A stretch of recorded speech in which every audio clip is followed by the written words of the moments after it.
No. I'm sorry. Don't leave me.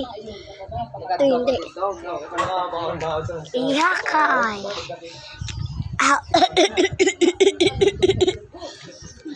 Sabi nga ng asawa ko, ang sarap ng mag-adobo.